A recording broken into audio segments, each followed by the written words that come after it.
खेल संसार कार्यक्रम में सभी श्रोताओं का स्वागत है। श्रोताओं, खेल संसार कार्यक्रम में आज हम लेकर आए हैं कुछ साप्ताहिक खेल गतिविधियां और बात करेंगे हमारे छत्तीसगढ़ प्रदेश की शूटिंग से संबंधित खिलाड़ी ज्योति पांडे से। तो आइए शुरू करते हैं कार्यक्रम खेल संसार साप्ताहिक खेल गतिविधियों से।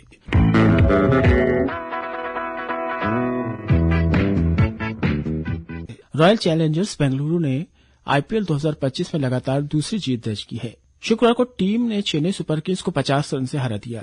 बेंगलुरु ने 17 साल के बाद चेन्नई को उसी के होम पिच में उसे हरा दिया। पिछली बार टीम ने 2008 के सीजन में जीत हासिल की थी।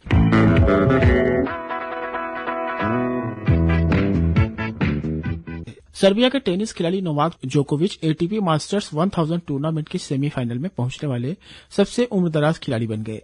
उन्होंने रोजर फेडरर का 6 साल पुराना रिकॉर्ड तोड़ दिया। रोजर फेडरर ने 2019 में इंडियन वेल्स और मियामी ओपन के सेमीफाइनल में पहुंचकर यह रिकॉर्ड अपने नाम किया था।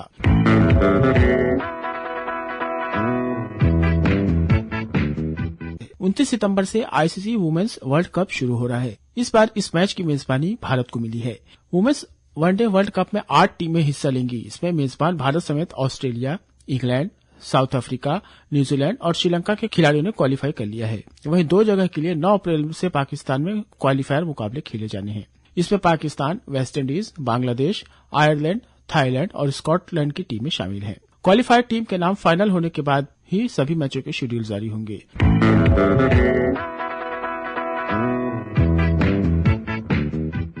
लियोनेल मेसी 14 साल बाद भारत में फ्रेंडली मैच खेलने के लिए अर्जेंटीना टीम के साथ भारत आएंगे। बुधवार को अर्जेंटीना फुटबॉल एसोसिएशन ने इसकी घोषणा की। इससे पहले लियोनेल मेसी ने 2011 में भारत का दौरा किया था, जब अर्जेंटीना ने कोलकाता के सॉल्ट लेक स्टेडियम में वेनेजुएला के खिलाफ वर्ल्ड कप क्वालिफिकेशन मैच खेला था।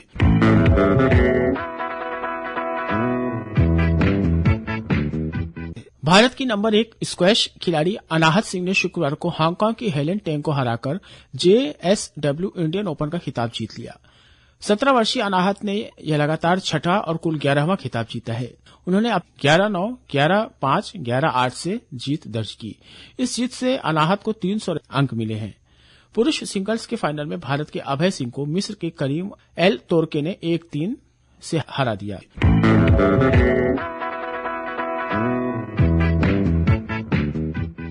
FIH जूनियर हॉकी विश्व कप इस साल 28 नवंबर से 10 दिसंबर के बीच चेन्नई और मदुरई में खेला जाएगा, जिसमें पहली बार 24 टीमें हिस्सा लेंगी।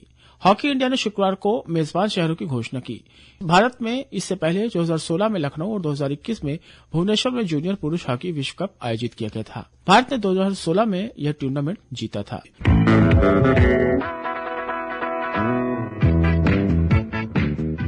नागपुर में आयोजित वुडबॉल नेशनल चैंपियनशिप में छत्तीसगढ़ के खिलाड़ियों ने अपने शानदार प्रदर्शन से राज्य का नाम रोशन किया।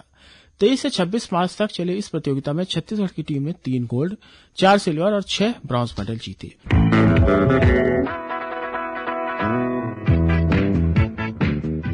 ये तो थी कुछ साप्ताहिक खेल गतिविधियां। श्रोताओं, आइए चलते हैं भेंट वार्ता की तरफ। खेल संसार कार्यक्रम में आज हम बात करेंगे हमारे छत्तीसगढ़ की निशानेबाज ज्योति पांडे से।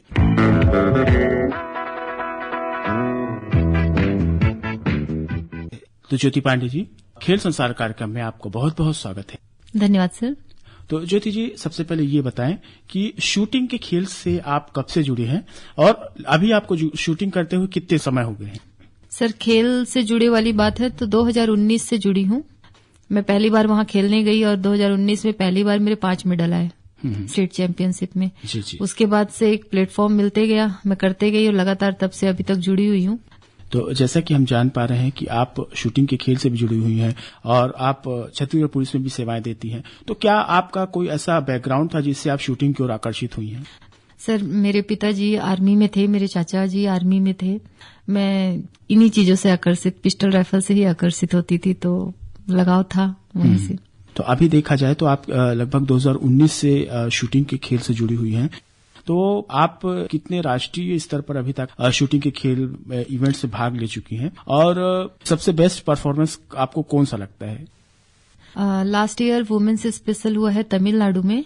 वहां पे अभी तक छत्तीसगढ़ स्टेट की महिला पुलिस शूटर्स में सबसे हाईएस्ट स्कोर था मेरा। मुझे लगता है पुलिस शूटिंग कंपटीशन में बेस्ट मेरा लास्ट ईयर का था। उसके पहले ओपन नेशनल, और ओपन नेशनल में 2023 में दिल्ली में रहा, गोल्ड मेडल रहा वहां पे। और इंटरनेशनल स्तर पे नेपाल में मैंने 3 मेडल जीते। तो जैसा अभी आपने बताया कि ओपन नेशनल में आपने नेपाल में गोल्ड मेडल हासिल किया, तो उसके बारे में बताएं। तो कितने नेशनल कितने इंटरनेशनल इवेंट्स में अभी तक आप भाग ले चुकी हैं? नेशनल तो सर 12 से अधिक हो चुके हैं पुलिस गेम्स मिला के, और इंटरनेशनल अभी 3 ही। तो जो 3 इंटरनेशनल हुए वो कहाँ हुए? वो नेपाल में तीनों। Yes sir. तो एक ही साल हुए कि अलग अलग? एक ही साल हुए। तो जैसे कि आपने अभी बताया अपने मेडल्स के बारे में, तो आप थोड़ा सा टैली बताएं कि आपने टोटल कितने मेडल्स आपके पास अभी हो सकते हैं, अंदाजा अगर आप बात करें। अंदाजे की बात करें सर तो अभी मेरे पास 150 से अधिक मेडल है। जिसमें कितने में गोल्ड हैं, कितने सिल्वर है, कितने ब्रॉन्ज हैं? ज्यादातर तो सर गोल्ड ही है। गोल्ड है जी। जैसे हम आपका शुरू करते हैं शूटिंग के कैरियर के स्टार्ट से, तो कैसे आपने सबसे जो आपका पहला परफॉर्मेंस था, उसके बाद अभी आपका लास्ट जो अभी आपने इस साल परफॉर्मेंस दिया, तो आप देखें कि जो धीरे धीरे आपके जो परफॉर्मेंस थी, शुरुआत से जब आपने शुरू किया तो अभी तक पहुंचने में आपको जो है कितनी मेहनत की आवश्यकता पड़ी है? क्योंकि आप नौकरी में भी हैं, तो कितना कठिन हो पाता है मैनेज करना? सर कठिन कुछ नहीं होता है, अगर लगाव है, डेडिकेशन है, मेहनत है तो समय निकल जाता है। और अगर लगाव नहीं है ना तो समय नहीं निकलता। ये शूटिंग से लेके हर चीज के लिए है। और इसके लिए जो मेरा कैरियर शुरू होने की बात है, इससे वेपन से कनेक्ट होना। मेरा बर्थ प्लेस कश्मीर है सर। जब मैं पैदा ही हुई आर्मी हॉस्पिटल में, उसके बाद मैं चलना फिरना जब शुरू की तो मेरे पापा की ड्यूटी लगती थी, सूबेदार थे मेरे पिताजी इंडियन आर्मी में। धीरे धीरे चलते रहा, हमेशा चलते रहा। और जब प्लेटफॉर्म मिला चैंपियनशिप का तो परफॉर्मेंस भी आ गया, तो लगाव और बढ़ गया जी। तो अब जब बात करते हैं शूटिंग के खेल की, तो इसके बारे में बताएं कि जब कोई इवेंट होता है तो उसमें जीत हार कैसे होती है, और कितने मीटर्स के जो अलग अलग मीटर्स के जो होते हैं इवेंट्स, तो अभी तक आपने कितने मीटर्स के इवेंट में आपने भाग लिया है, और इस खेल के क्या रूल्स होते हैं जीत हार के? सर खेल के रूल्स से सबसे पहले जो भी रूल्स है उनके लिए डिसिप्लिन बहुत जरूरी है। आपका कोई भी काम इम्पोर्टेंट छूट जाए लेकिन आप करना इसको चाह रहे हैं ना, तो जो प्रैक्टिस है अगर वो छूट जाए तो समझिए आपका बहुत कुछ छूट गया, बहुत लॉस हो गया है। तो और इवेंट की बात है तो एक होता है सर, ये 2 तरह के शूटिंग गेम्स होते हैं। एक एयर वेपन्स के होते हैं शॉर्ट रेंज के, और एक होते हैं लॉन्ग रेंज के। तो जो शॉर्ट रेंज है उसमें 10 मीटर एयर पिस्टल राइफल होता है और 25 मीटर पिस्टल होता है। उसके अलावा 50 मीटर राइफल होता है। ये एयर वेपन्स के हो गए। उसके .22 और एयर वेपन जो शॉर्ट रेंज के हो गए। अब लॉन्ग रेंज का 100 मीटर इंसास, AK-47 इससे शुरू होता है। पिस्टल का 25 मीटर, कार्बाइन, MP5, ये लॉन्ग रेंज के। तो ये फायर आर्म भी इनको बोलते हैं, बिग बोर भी। तो जो फायर आर्म के कॉम्पिटिशन होते हैं इसमें सर 200 मीटर इंसास की मैं बेस्ट शूटर रही हूं अभी तक। 200 मीटर मेरा बेस्ट शूटिंग टारगेट हिट हुआ है। ज्योति जी, अभी आपने जिन वेपन्स का नाम लिया, तो वो जो वेपन्स होते हैं उनमें क्या फर्क होते हैं? यदि हम उसको जो शूटिंग में यूज करते हैं तो इवेंट्स में उनके क्या फर्क होते हैं? सर इवेंट्स में फर्क ये होता है, जो फायर आर्म्स है उनको सिर्फ वर्दीधारी जो ट्रेंड सोल्जर है वही ऑपरेट कर सकते हैं। उसके अलावा जो एयर वेपन और फायर आर्म के शॉर्ट रेंज के जो वेपन्स है उनको उसमें सभी पार्टिसिपेट करते हैं। जो ओलंपिक वगैरह होते हैं जिसमें मनु भाकर भी अभी इंडिया के लिए इतना अच्छा परफॉर्म की हैं, वो सर एयर वेपन के अंतर्गत आते हैं, वो सब जो ओलंपिक में होते हैं। लेकिन जो फायर बिग बोर है ये ओलंपिक में नहीं है जी, क्योंकि इसके लिए बहुत सुरक्षा की जरूरत है और खतरनाक है थोड़ा। और दूसरी चीज ये भी बोलना चाहूंगी सर, जहां शूटिंग की बात आती है लोग सोचते हैं बहुत रूड होगा, बहुत खतरनाक है, ये है वो है, जबकि ना एक शूटर के लिए सबसे ज्यादा इम्पोर्टेंट होता है कूल होना, सांसें तक रोक के अपने आप को बहुत शांत, अपने किसी भी परिस्थिति में दिमाग शांत रखना है और फायर करना है। और हर शूटर बहुत कूल होता है। ज्योति जी, जब एक नेशनल या इंटरनेशनल इवेंट होता है तो वहाँ जो रूल्स होते हैं, जिसे हम नेशनल इवेंट्स के जब खेलते हैं और यदि हम ओलंपिक में खेलें तो क्या रूल्स होते हैं, क्या रूल्स में इनमें डिफर करते हैं, फर्क आता है नेशनल इंटरनेशनल जो प्रतियोगिताएं होती हैं सर, कि वही रूल्स होते हैं? वही रूल्स होते हैं सर, रूल्स में कोई फर्क नहीं आता है। क्वालिफाई हर जगह क्वालिफाई, प्रत्येक कंपटीशन में ना क्वालिफाई मार्क्स होते हैं। उसमें पहले स्टेट क्वालिफाई होते हैं, जो स्टेट क्वालिफाई करते हैं प्री नेशनल खेलते हैं, प्री नेशनल के बाद नेशनल, उसके बाद रेनॉल्ड शूटर जो बनते हैं ना सर, वो लोग इंडिया टीम में जो हाईएस्ट स्कोर अचीव करते हैं वो इंडिया टीम के लिए प्रैक्टिस करते हैं और समय आने पे प्रतियोगिताओं में खेलते भी हैं। रूल्स वही होते हैं सर, खेल का कोई रूल चेंज नहीं होता।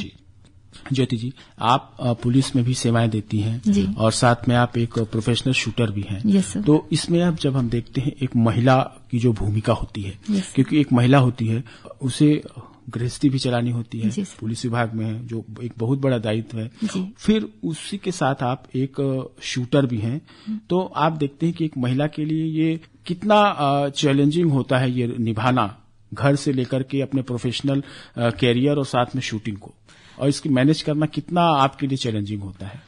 मेरे लिए वाली बात है सर, तो मेरे लिए ज्यादा चैलेंजिंग नहीं है, क्योंकि मुझे जो करना है मैं सोचती हूँ मुझे करना है और मैं करती हूँ। मेरा खाना मिस हो जाए चलता है, लेकिन अगर मुझे प्रैक्टिस करना है तो वो मिस नहीं होना चाहिए। और दूसरी सर जो आप बोल रहे हैं, मैं पुलिस में हूँ, मुझे इसका फायदा मिला है सर, मैंने ट्रेनिंग भी किया और मेरे जो अधिकारी हैं, लोग ऐसा बोलते हैं पुलिस डिपार्टमेंट में परेशान है, ये है वो है, ठीक है, मुझे करना है और मैं करती हूँ। और जिन भी अधिकारियों से मैंने हेल्प मांगी है मुझे शूटिंग के लिए, टाइम मैंने नहीं मांगा कि मेरा जो वर्किंग आवर है मैं वर्किंग आवर में अपना काम करूंगी, उसके बाद सर मुझे यहाँ प्रैक्टिस के लिए परमिशन चाहिए, तो मेरे अधिकारियों ने कभी नहीं रोका, उल्टा सारे अधिकारी मोटिवेट करते हैं, सभी अधिकारी।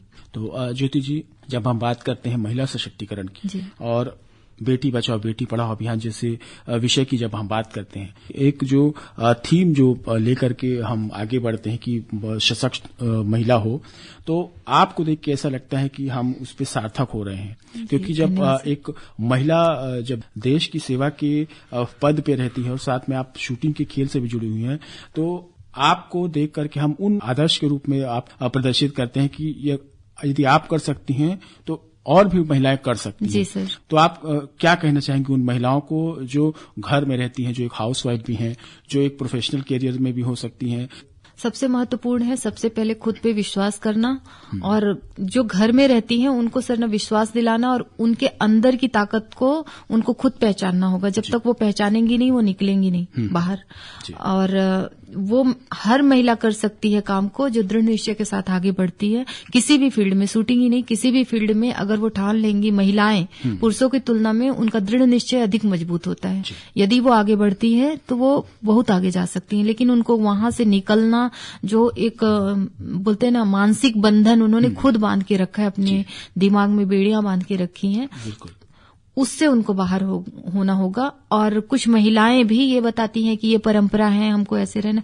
अपने संस्कारों को मत छोड़िए, अपनी आस्था को मत छोड़िए, ईश्वर में जिस भी धर्म का अन्वयन करते हैं उसको फॉलो करें और उसमें विश्वास रखते हुए आगे बढ़ें, बुरे काम ना सोचें, बाहर निकले, अच्छी मेहनत करें और आगे बढ़े। जिस फील्ड में जाएंगी महिलाएं जरूर सफल होंगी, लेकिन ना उनको घर से निकल के थोड़ा मेहनत तो करना होगा।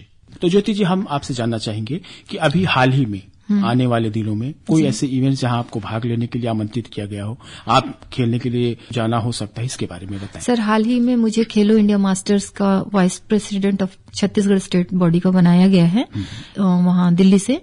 तो दिल्ली में होने वाले नेशनल गेम्स में as a vice president, as a shooter और दूसरा वहां के रेंज ऑफिसर के तौर पे मैं जाने वाली हूं, जो 11 अप्रैल से 13 अप्रैल तक वहां पे चलेगा। तो हाल का इवेंट होने वाला ये है, और अभी छत्तीसगढ़ पुलिस की टीम जा रही है इंदौर, जिसमें मैं जा रही हूं। बहुत बहुत बधाई है आपको, और इसी तरह आगे भी पुलिस विभाग और छत्तीसगढ़ के लिए मेडल आप प्राप्त करते रहें। धन्यवाद सर। तो ज्योति जी, खेल संसार कार्यक्रम में आपने हमारे श्रोताओं को शूटिंग के खेल के बारे में और अपने जो अनुभव साझा किए, इसके लिए बहुत बहुत धन्यवाद। धन्यवाद सर। खेल संसार कार्यक्रम से आज हमें यही अनुमति दीजिए। नमस्कार।